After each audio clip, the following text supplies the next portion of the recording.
Hello, family. Thank you for coming over to the house tonight. And just kick off your shoes and relax your feet. Party on down to the SK beat. We're kicking, just kicking, just kicking. Okay, you don't come to another episode where we're going to be asking the question of, why you telling my business? Don't be telling my business. Why not? Because a can and a can, a can, and a wheel. Now we're off to...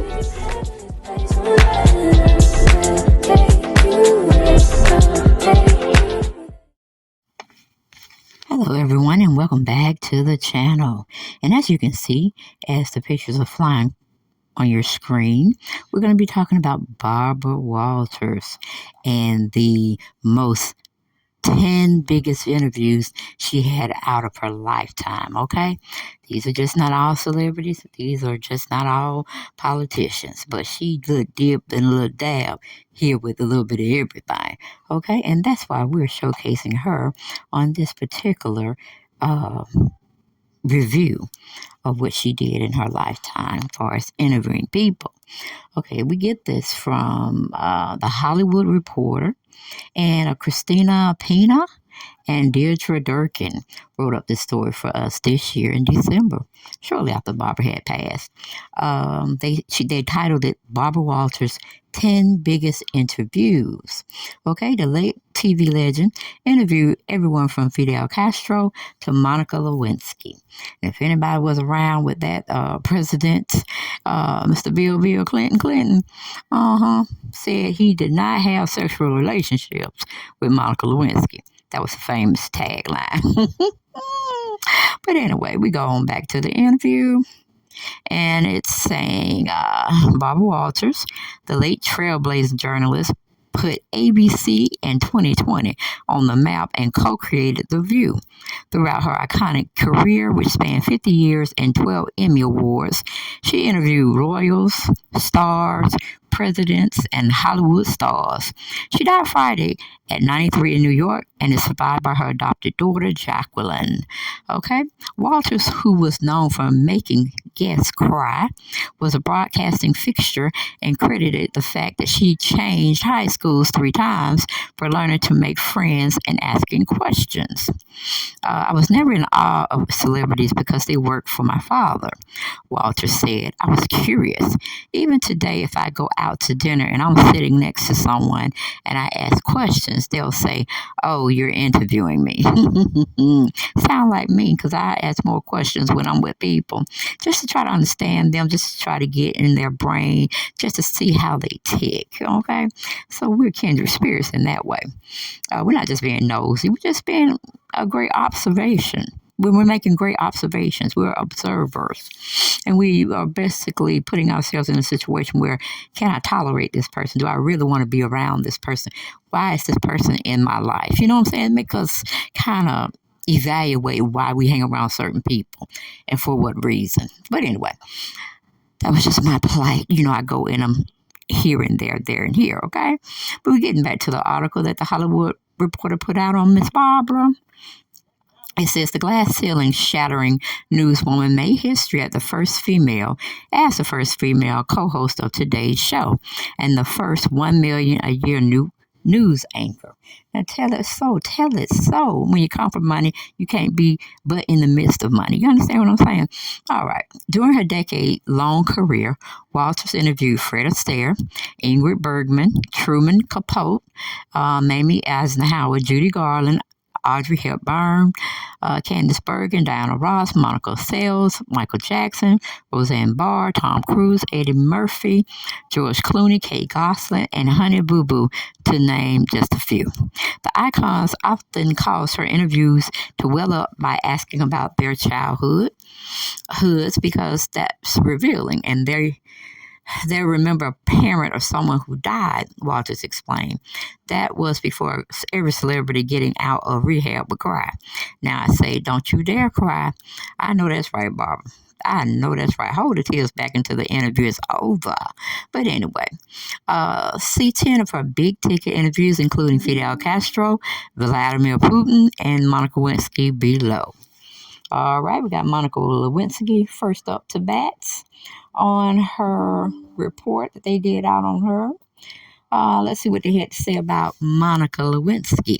The New York Times reported in 1999 that Walter's interview with the former White House intern attracted an average of 48.5 million viewers, and an estimated 70 million people watched all or part of the 2-hour program in about 33.2 million homes.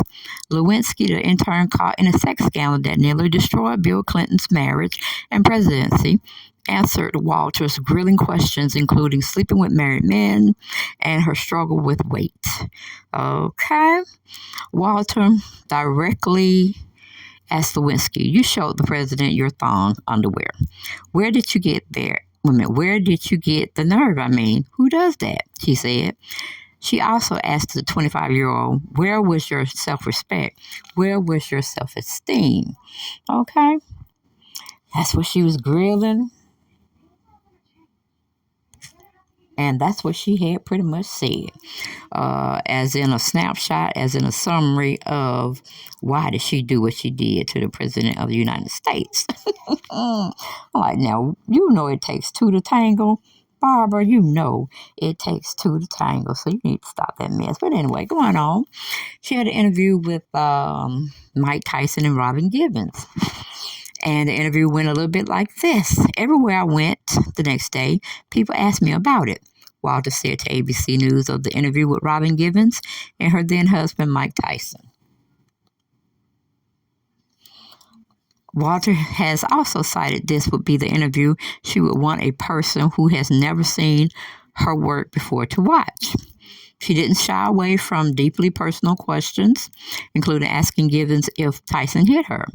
Givens responds, "He shakes, he pushes, he swings. Sometimes I think he's trying to scare me. There were times when it happened when I thought I could. After handling it, I just recently had become afraid. I mean, very, very much afraid." Was eye-opening to the audience. Okay? That was, let me see if I can get this interview to play.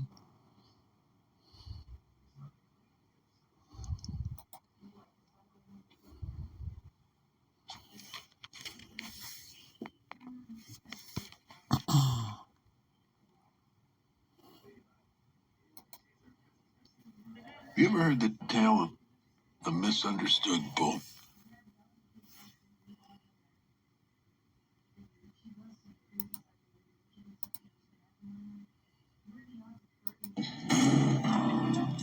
A menacing beast.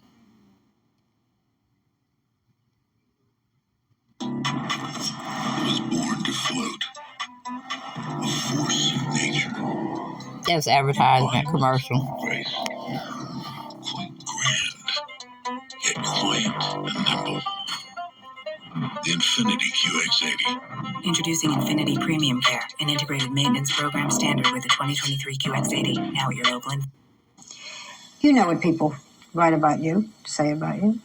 This is the beautiful, glamorous actress with her beautiful, glamorous mother who are out to ruin this basically, I don't know what, tough guy? Naive, yes. Yeah. Why do they say it? I think people wonder why we're together. You are a college graduate, right? Well-educated, actress. This is a man who was a high school dropout, who went to reform school. You're very different, at least on the surface. Why do you love him? Because he's smart, and because he's gentle. He's got this incredibly gentle side. Because Michael loves me more than anything in the world. I feel like he needs me, which I like. I like that. Well, that's why I love her. She really feels that she can protect me. There was no prenuptial agreement. No. And why should there be? There's a certain sense of idealism that comes with being young that I wouldn't trade for anything in the world. We got married to be together forever. Not to plan for divorce. What do you think about what Robin's saying? Oh, she's totally true. And about a prenuptial agreement, I wouldn't know how to go about to ask her to sign it. If you're going to marry somebody, you trust them. And that's what marriage is all about, is being together for the rest of your life. For this stage of my life, I do have many a millions. My wife would just have to ask for it, and she has every penny I have. If she wants it right now, she can leave right now. Take everything I have and just leave. She has the right to do it. She has the power to do that. She's still here. She tolerates and I love my wife. You said all your millions. Robin could have anything she wanted. Does she ask for a lot? Does she spend a lot? No, I have to force her to buy things. I have to force her to dress a certain way that I like. She wants to go out with jeans and boots. Robin, some of the things that we've read, that he's hit you, that he's chased you and your mother around in Russia, that Mike has a very volatile temper. True? Extremely volatile temper. I think people see that about every 3 months. He's got a side to him that's scary. Michael is intimidating, to say the least. I think that there's a time when he cannot control his temper, and that's frightening to me or to my mother, and to anyone around. It's scary. What happens? He gets out of control, throwing, screaming. Does he hit you? He shakes, he pushes, he swings. Sometimes I think he's trying to scare me. There were times when it happened when I thought I could handle it, And just recently I've become afraid. I mean, very, very much afraid. For instance, Russia, I was afraid. And my mom and I are in the lobby of a hotel, and I said, "What are we doing?" What was happening? He was out of control.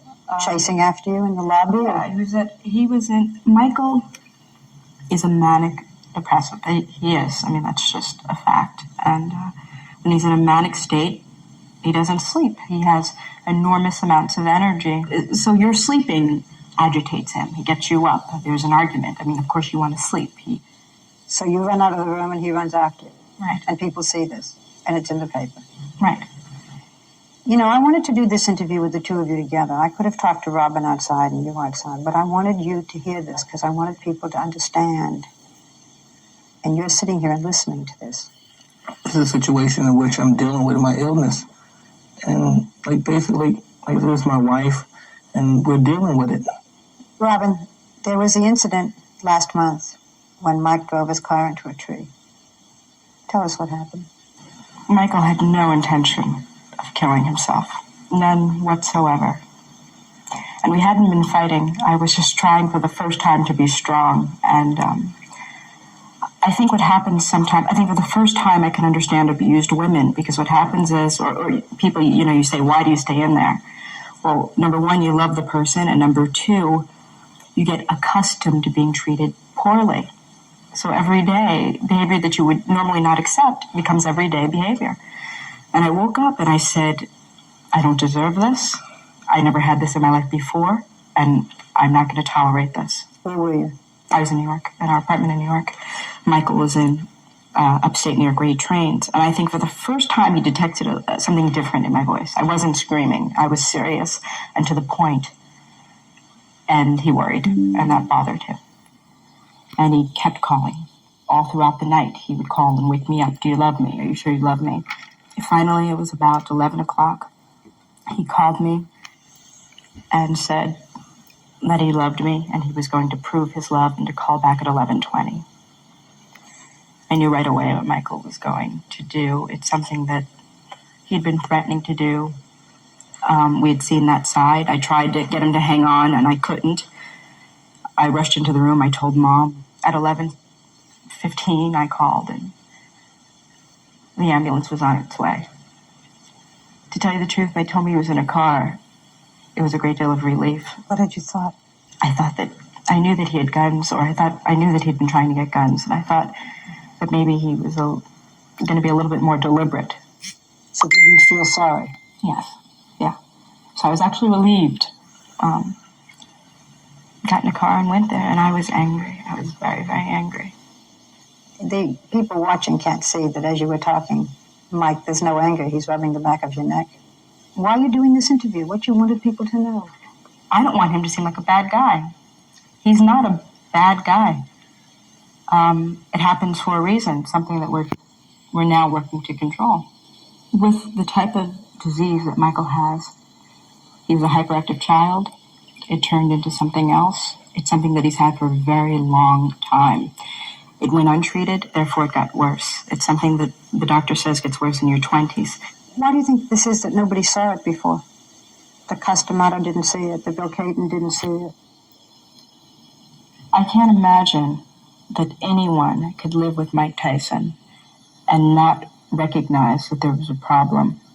Let me say this. I mean, there are times when Michael is manic and he's incredibly abusive. Not physically, mentally, verbally abusive. I can't imagine that anyone would live with Mike Tyson, the one that I know, the one that I see, and not recognize that there's a problem. There's no possible way. Hitting teachers, hitting girls and pulling them into a bathroom. You cannot just, it's not a bad boy when they occur too often. So why wasn't it treated? Because I think he did very well in the ring. I think he did exceptionally well in the ring. And the way that they chose to handle it was to keep him in the ring.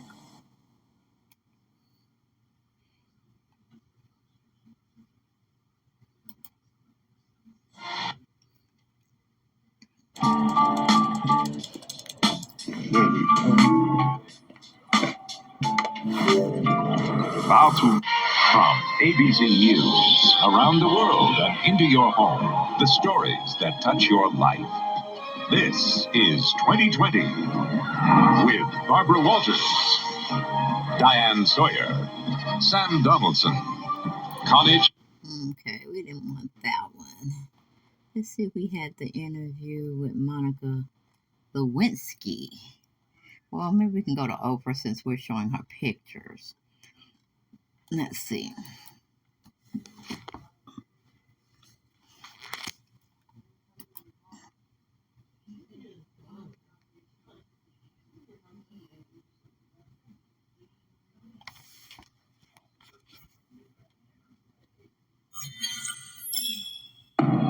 So your brand needs some digital marketing.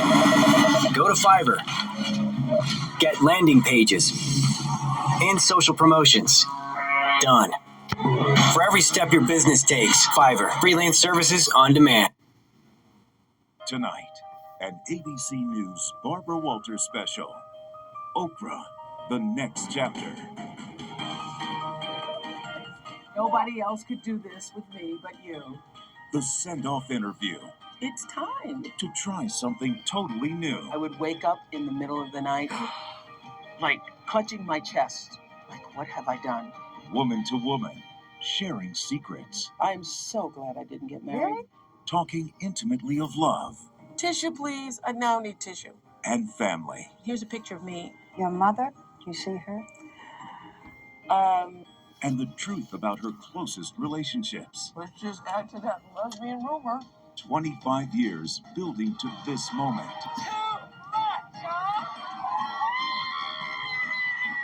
It's the fullest of the circles that I started because of you, and now you do this interview.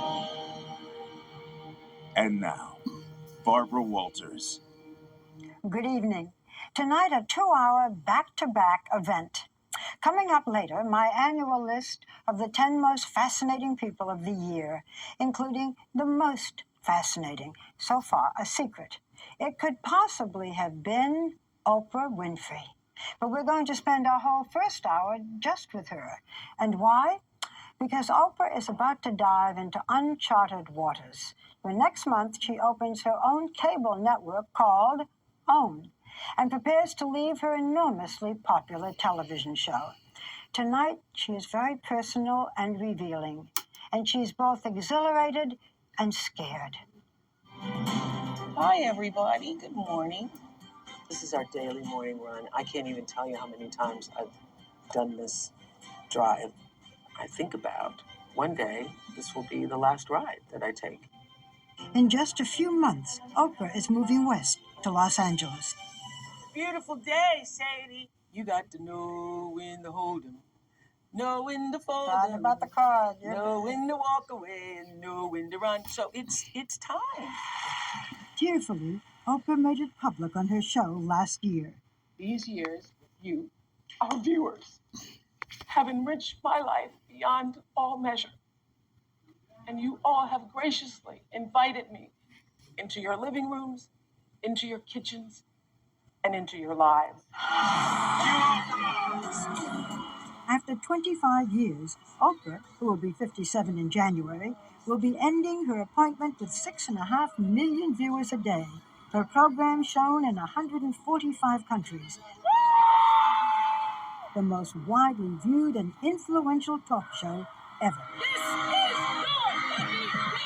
Forbes magazine ranks Oprah the richest and most powerful celebrity in the world, estimating her wealth at $2.7 billion. The hottest ticket in television! There is simply no one like her. Oprah shares her emotions and feelings openly. You were the first person that ever told me I was pretty to the ugly ride. She laughs with us and cries with us. Turned into cry. She makes us think. Today, you're going to learn things that you had no idea were going on in this country and our schools. And face painful realities. But more often than not, Oprah just likes to have fun. A lot of fun. A crush. My Oprah. Here we go, here we go. Last year, Oprah even closed downtown Chicago for an impromptu afternoon concert. You know, this has been such a gift, a blessing. It has been more than I ever imagined. But no one other than you and someone who has done this can truly understand the exhaustion that comes from giving 100% of yourself all of the time. I am tired, but you won't know it once I get out there. You can't call in sick. You can't ever give less than 100%. And if you are sick, which I have been a couple of times, that's when you got to pull up to 110, 120, because people have come from all over the country. And this is their moment. They've saved their money. They bought the airline tickets. They got new outfits. They call their sisters, their cousins, their aunts, their mother-in-laws, their mothers. And that is why they're there, to see you. So I feel a sense of responsibility, a sense of obligation, a sense of respect, reverence, honor for those people. But it's exhausting. At one point, I heard that you thought you might do a show like The View. Yes. That you'd work a couple of days a week like I do. No. Well, tell me you're not going to do that. Okay, let me tell you. The truth is, I thought of creating a show like yours, and the network wasn't buying it. And ABC, I'm so grateful. ABC wasn't buying it. Goody, goody. Goody, goody. So I let that idea go. And then I thought about moving to France, having a little house. I was thinking, well, I could get a house in Provence and I can see myself on the bicycle, bicycling, getting the baguettes and going, I thought about that. What if I did that and moved, learned a new language, build a boat, sail the world? So you really did at one point say, I will give it all up. I will stop. Yes. Because... Enough. And now... A network. And now a network. Mm-hmm. Why not? Why not take a deep breath? You don't need the money. It's never been about the money. Oprah says the idea for a new network grew out of a conversation with her longtime partner, Stedman Graham. Stedman and I were in a hotel watching some bad television, and I was complaining about the state of television, talk shows in particular. And he said, why don't you change it? Why don't you just get your own network? And I thought that was a ridiculous idea.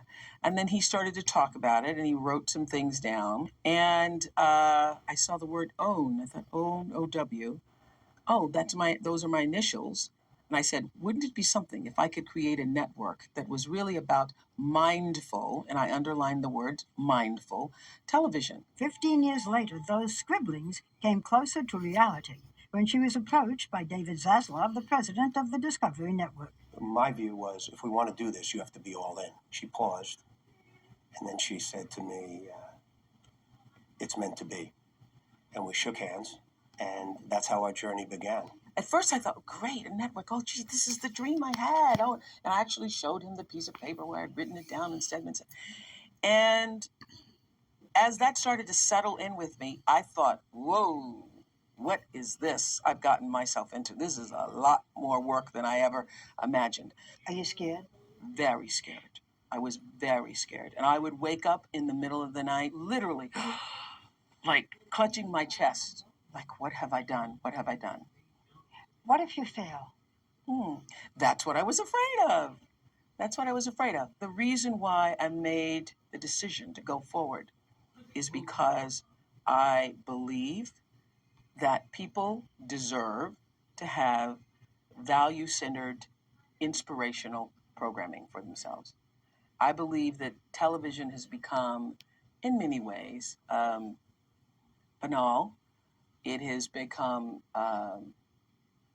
insipid, and not all of it. But I think that I have something to offer. It all begins here. OWN, the new Oprah Winfrey Network.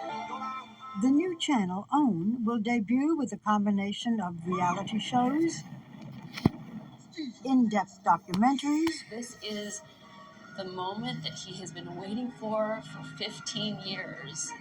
Here we go. A series that follows Oprah behind the scenes. This is not behind the scenes. This was in the tub. So see you later.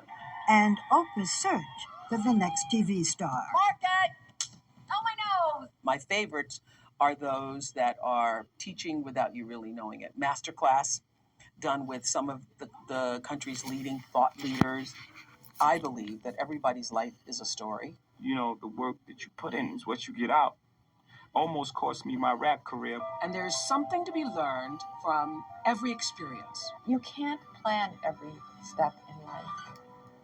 One of my other favorites is a show called Kidnapped by the Kids. I love this show, this idea. Dear Dad, when you're gone, we miss you so much. When you're home, it is a big letdown when you're on the computer and not doing something with the family. This show is about kids being able to say to their parents, your eyes don't light up when you see me, and I know it because you're too busy with your job. So the kids go and find their parents on the job and say, we're here because we want to kidnap you and take you camping because we miss you too much when you go away. No, I can't. No, you can. It's time for you to do this, okay? We cleared it with your boss, and now you have to work based upon what we want to do. I think that's fantastic. And you're going to be traveling all over the world. It's the most exciting moment. From the ends of this big, beautiful earth to my own backyard. Come with me. I want to offer my guests, my audience, an opportunity to join me in different places in the world so I can see it through their eyes. They can see it through my eyes. But you're going to be doing something like 70 hours a year, which is like 3 times a week in season. I mean, that's not a small amount. I'm going to be on a lot, but I'm right now doing 140. And before that, I was doing 180. And before that, I was doing 200. And before that, I was doing 220. So 70 feels like a big old vacation. I first interviewed Oprah in 1988 when she said something that touched me. Somewhere I've always known that I was born for greatness in my life. Somewhere I've always felt it. Just always knew. Just always knew. Oh, boy, didn't I get beat up for that. Yeah, but I knew what you meant. But do you think you accomplished that? I feel that I'm still in process. I really have to tell you this, that as great as the past 25 years have been, just astounding. I mean, really, the word awesome does apply. I think it was just the beginning. When we come back, I used to walk this road so many times with my grandmother, going back and forth to the church that you see in the distance. Oprah's troubled childhood and how I changed her life.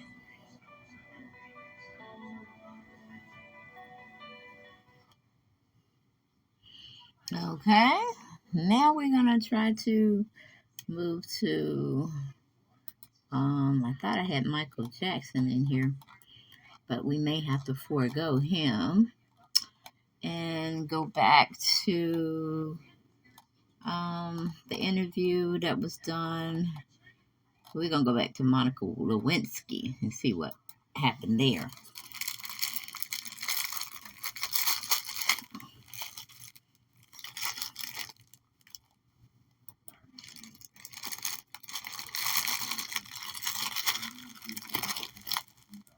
Forex.com, the #1 Forex broker in the U.S. Part of StoneX, a Fortune 100 company, empowering traders since 2001. As a trusted broker, we allow you to trade with confidence and benefit from a proven record of stability and strength. Try Forex.com today. From ABC News, around the world and into your home, the stories that touch your life. This is 2020 with Barbara Walters, Diane Sawyer, Sam Donaldson, Connie Chung, Charles Gibson, and Hugh Downs. Tonight, You have been described as a bimbo, a stalker, a seductress. Barbara Walters with Monica Lewinsky, a woman guaranteed a place in history, finally free to tell her own story of the affair that nearly toppled the president. Sometimes I have warm feelings, sometimes I'm proud of him still, and sometimes I hate his guts. You'll hear how it all began and where it led. I did have a relationship with Miss Lewinsky that was not appropriate. I felt like a piece of trash. I felt dirty. About the moments she cherished still. He was very tender with me. He was very affectionate. And the times she'd rather forget. You would scream at him in person. You would threaten him. The President of the United States. Then, her feelings about Betty Curry, Vernon Jordan, Kenneth Starr, and Linda Tripp. Linda Tripp says she would like to give you a hug. What would you like to give Linda Tripp? Why did Monica confide in Linda Tripp and later try to protect the president? I had had a relationship with a married man before, and I knew the rules. You'll understand the president as you may never have before, and the woman desperate to love him. Where was your self-respect? Where was your self-esteem? Plus, the secret she has never revealed, and questions that have not been answered until now. Did you feel that you're in competition with Hillary Clinton? Tonight, the private affair, the national scandal, the public fallout. Monica Lewinsky describes it all in her own words. This 2-hour presentation, March 3rd, 1999. And now, Barbara Walters. Good evening. For the past year, Monica Lewinsky has been forced to reveal aspects of her relationship with the President of the United States. Tonight, for the first time, she has chosen to tell her story, from the private flirtation with President Clinton to the public nightmare of the aftermath. Miss Lewinsky, who had just turned 22 when she first met Bill Clinton, is now 25. She has done this interview with no payment of any kind, and we could ask her whatever we wanted. There are, however, some restrictions still imposed on her by the Office of the Independent Counsel, headed by Kenneth Starr. Only one of them affected this interview. Miss Lewinsky is unable to comment on the conduct of the prosecutors or their investigation, including the traumatic day that she herself was first interrogated. But I am free to report on the events of that day. So, here now we bring you Monica in her own words. Monica, you have been described as a bimbo, a stalker, a seductress. Describe yourself. I think I'm very loving. I'm very loyal. I think I'm intelligent. I think I certainly feel that have been misportrayed in the past year, and unfairly so. This is the first time that you have really been able to speak out and say pretty much anything you wanted to say. Is there something that you particularly do want to say at this point? Yes. I waited a long time to be able to express to the country how very sorry I am for my part in this past year's ordeal. And of course, I've apologized in private to my family and to my friends, but I would like to publicly acknowledge that I recognize the pain and the suffering that they've gone through because of this. I wouldn't dream of asking Chelsea and Mrs. Clinton to forgive me, but I would ask them to know that I am very sorry for what happened and for what they've been through. Do you take responsibility for what happened? Not complete responsibility. It took me a while, actually, to come to a place where I could see what was my fault, what did I need to take responsibility for, and what were other people's faults and responsibilities. The Woman in the Nation Spotlight is a product of Beverly Hills, affluence, and divorce. Monica's parents separated when she was 14 years old. She had a difficult relationship with her father, a doctor who treats cancer patients, but was very close to her mother. Now, woman, no kiss on the very first date that you... She found an outlet for her energies in school plays and loved to perform. Now I can take the time. I can see my life. All of her life, she has struggled with her weight. In her teens, the weight problem made her feel isolated and unpopular. By the time she was 18, she found the attention she craved in the wrong place. She got involved with a married man. While you were in high school and then in college, you had an affair with a man who worked at your high school named Andy Blyler.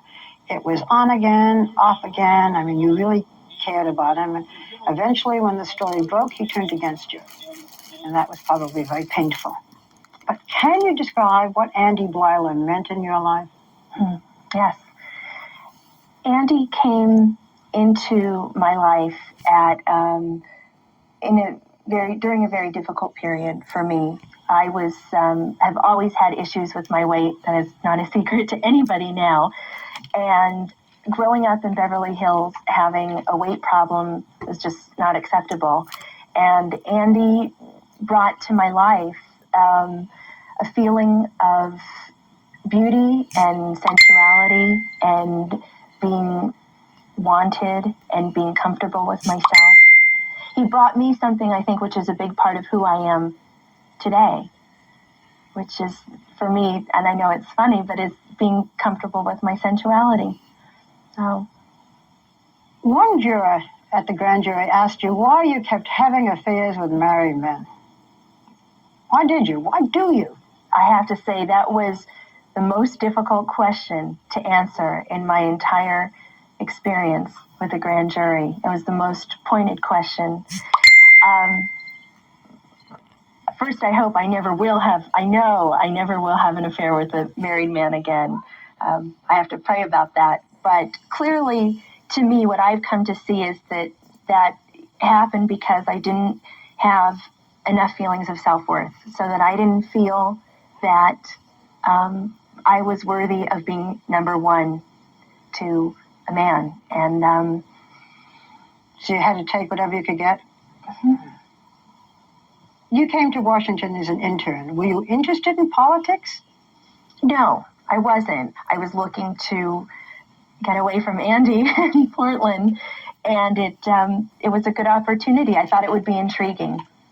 You testified that shortly after your internship began, that you and the president began what you described as intense flirting.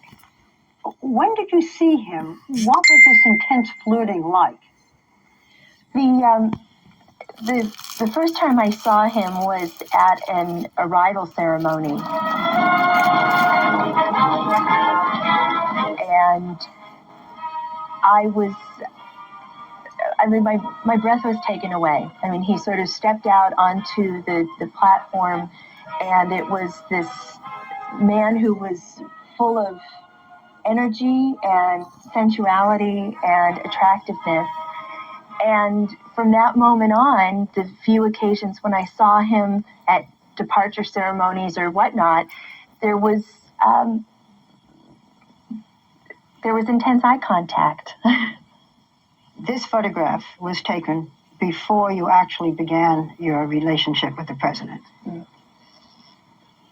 Yes? Yes. What does this bring to you? What thoughts? Intensity. He recognizes you here. He's looking at you. This was his birthday party in August of '95. When I found out we were going to be able to go to this birthday